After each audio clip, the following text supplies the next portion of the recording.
E nessa noite, queridos, eu queria continuar a nossa conversa na série de mensagens que tem levado o nome de Oração do Pai Nosso, princípios que nos fazem tocar os céus.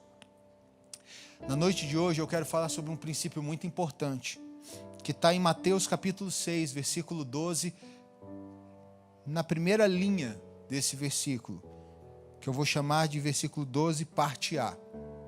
O Evangelho de Mateus, capítulo 6, verso 12, na parte A desse versículo, que diz assim: e perdoa-nos as nossas dívidas.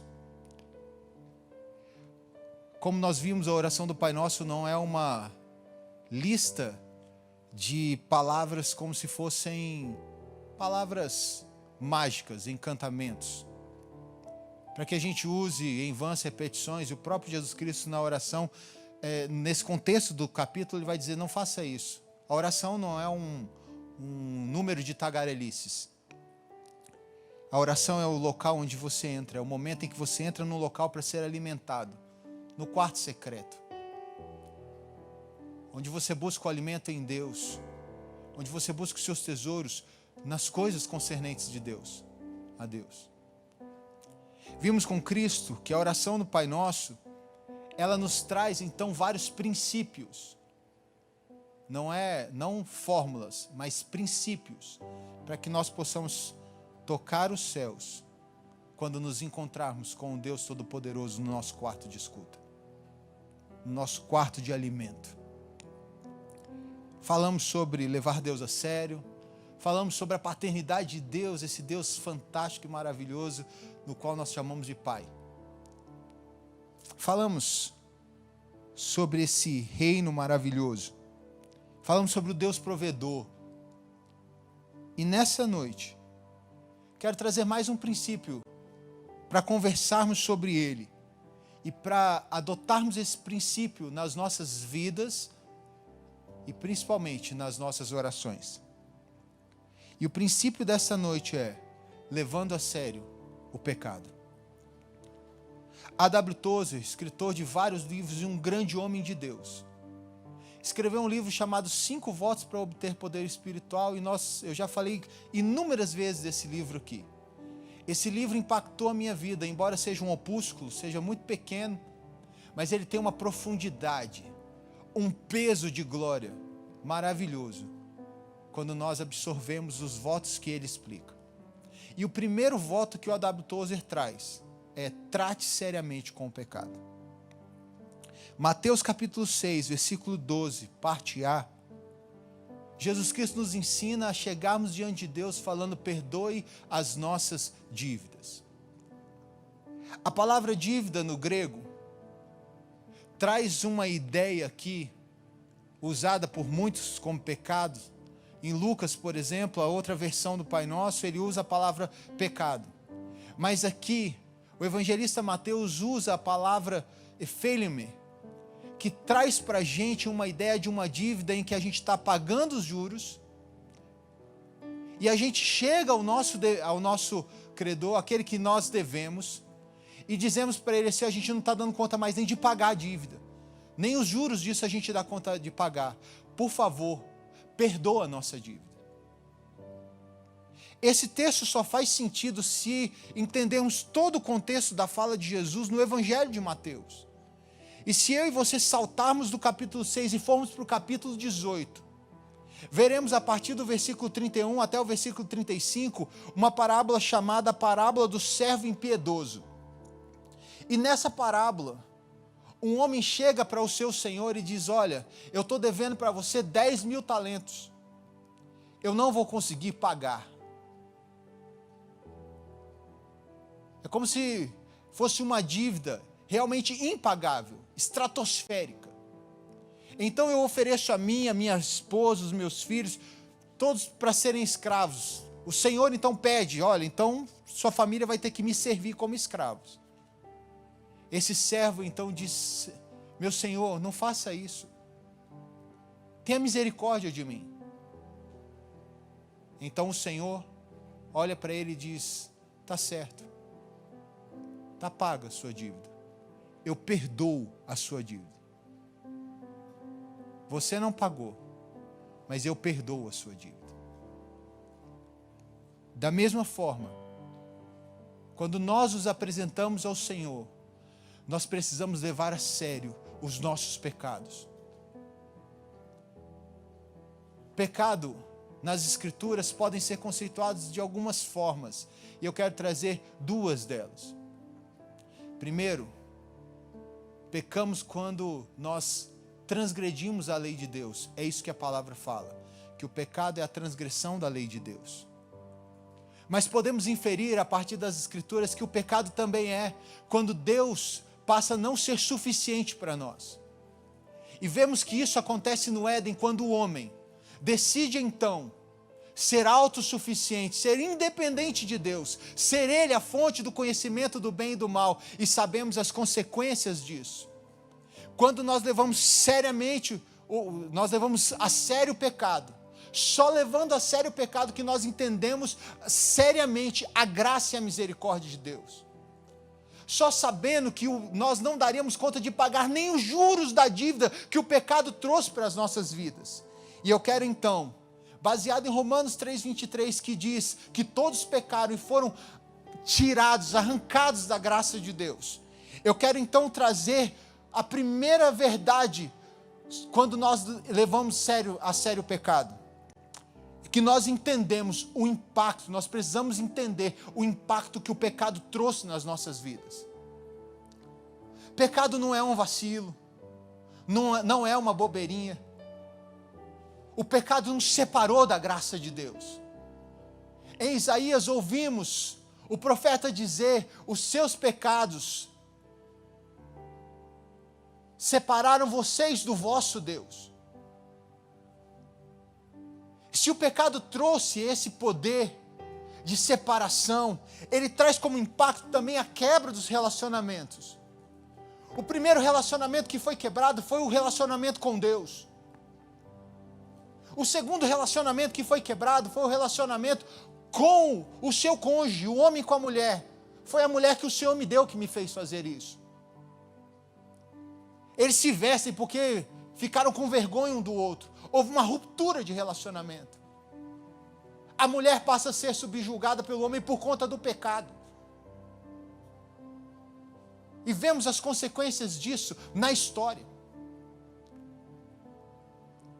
Houve a quebra do relacionamento do homem com a criação, em que o homem teria agora que suar demais, trabalhar demais para poder comer algo. Há uma quebra de relacionamento do homem consigo mesmo.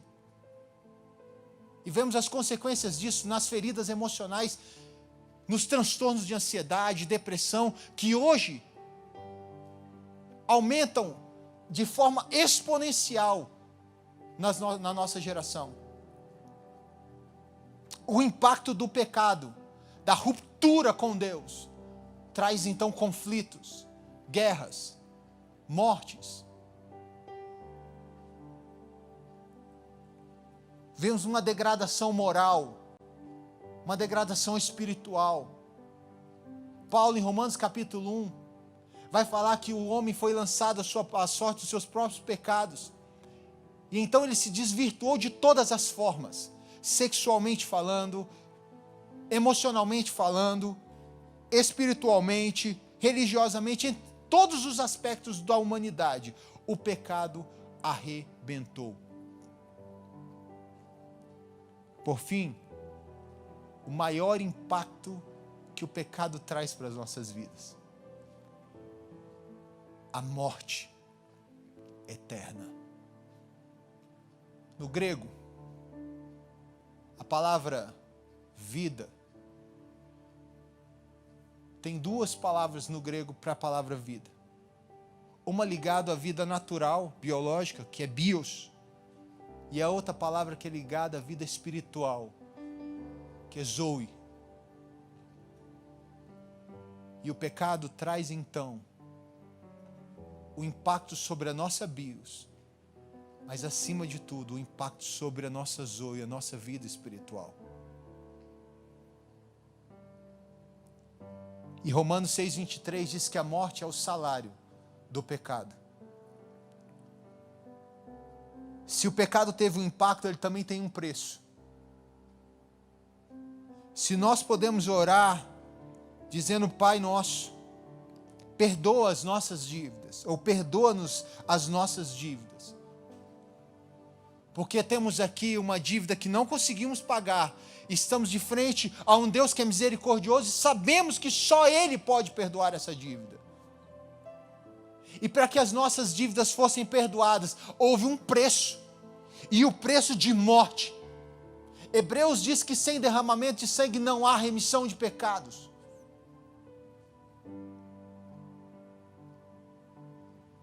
Deus prometeu, por meio dos patriarcas, por meio dos profetas e das alianças que Ele fez, de Gênesis até os dias de Jesus, até o nascimento de Jesus, Ele prometeu que Ele pagaria a nossa dívida. Como aquele senhor que olhou para o seu servo e disse: você não vai conseguir pagar essa dívida nunca. Eu perdoo você, eu perdoo a sua dívida. Eu sofro o dano da sua dívida. Deus fez a mesma coisa. Porque em Romanos 6,23 diz: o salário do pecado é a morte, mas o dom gratuito de Deus é a vida eterna. E o dom de Deus para o apóstolo Paulo é Cristo Jesus. Ele é o dom de Deus para nós. E o preço dos nossos pecados, o preço da graça, da salvação pela graça. Eu e você hoje podemos receber a dívida dos nossos pecados, mas houve alguém que pagou o preço. E essa pessoa é Jesus Cristo, o Filho de Deus, o justo de Deus. E se o pecado nosso ofende a Deus a ponto de romper os nossos relacionamentos, o nosso relacionamento com Ele, significa que a nossa ofensa, quem nós ofendemos e a nossa ofensa tem o mesmo peso agora, o peso de Deus. Eu e você não poderíamos nunca nem pagar os juros disso.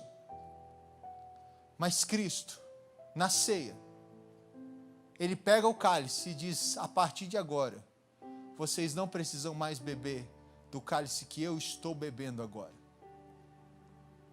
Porque vocês vão beber o cálice novo, que é a aliança feita no meu sangue. Cristo decide então, em obediência ao Pai, para cumprir os propósitos da Trindade, Ele decide então assumir o preço da nossa dívida, e Ele então cancela, por meio do seu sangue, Ele compra, na verdade, o título de dívida, que estava no nosso nome.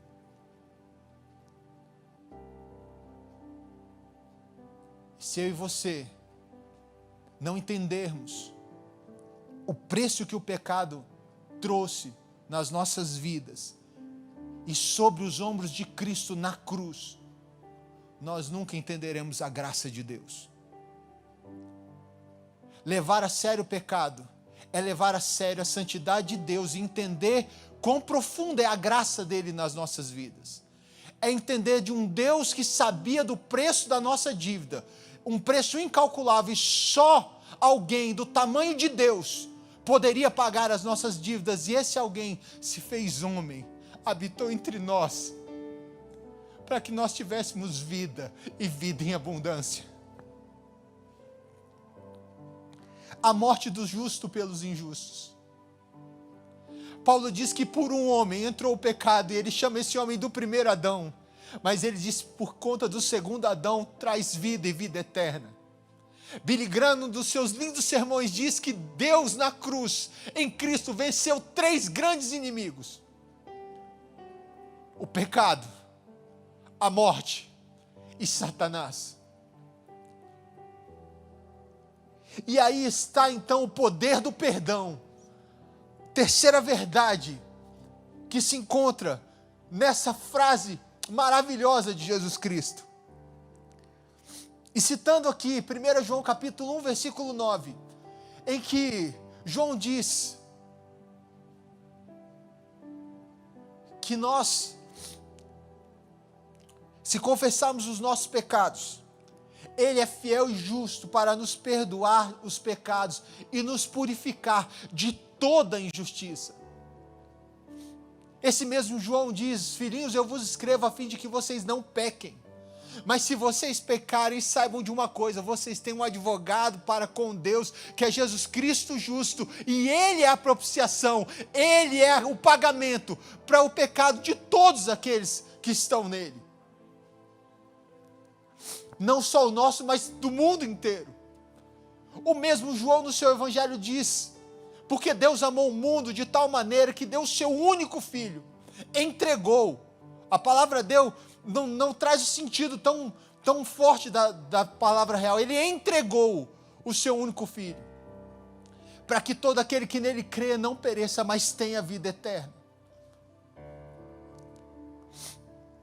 O poder do perdão é o poder da libertação.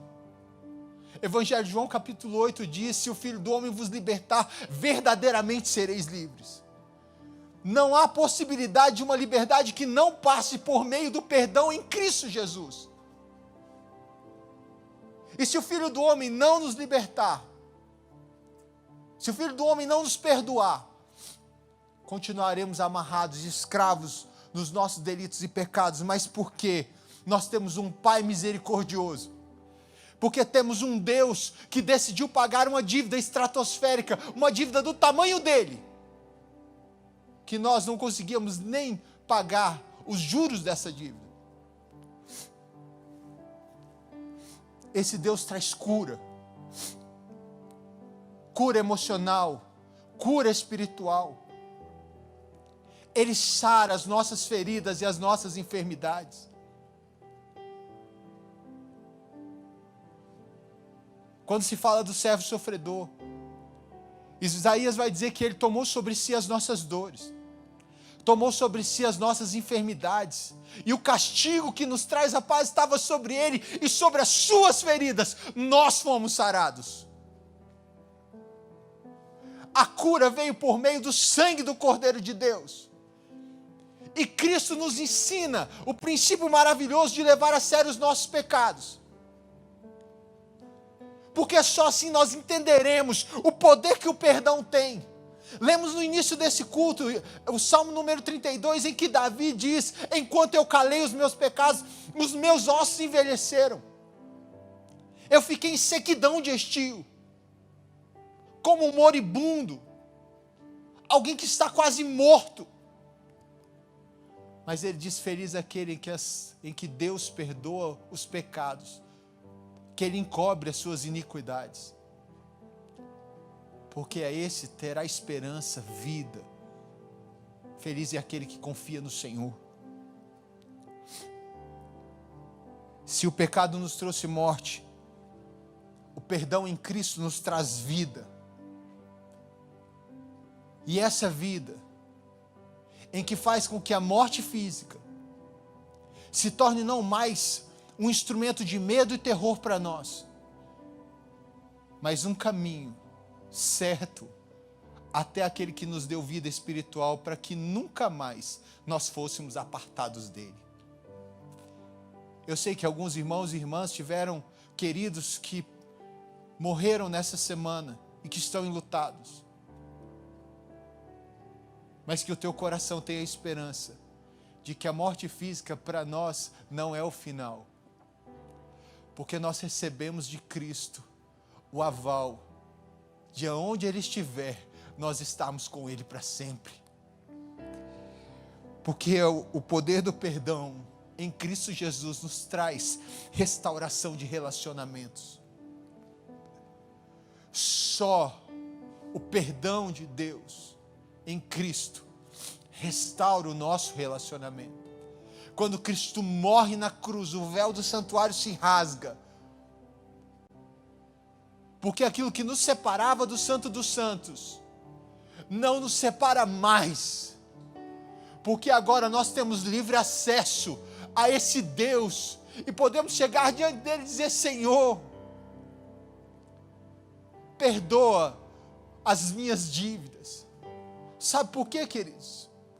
E esse texto está diretamente ligado ao versículo anterior, que fala o pão nosso de cada dia, lembrando do diarista, daquele que trabalhava dia após dia para poder comprar o seu pão. Aqui também sabemos que Cristo nos deu acesso a uma herança eterna, herança de graça, de glória, de bênção, de perdão, de remissão de pecados. E podemos dia a dia debitar da conta de Cristo o preço das nossas dívidas. Nessa noite eu queria convidar você a levar a sério o seu pecado.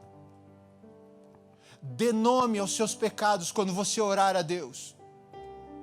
Avalie o seu coração quando disser diante de Deus: Deus, me sonda, conhece-me, esquadrinha o meu deitar e o meu levantar. E fale: Deus, me faça lembrar a dar nome aos meus pecados.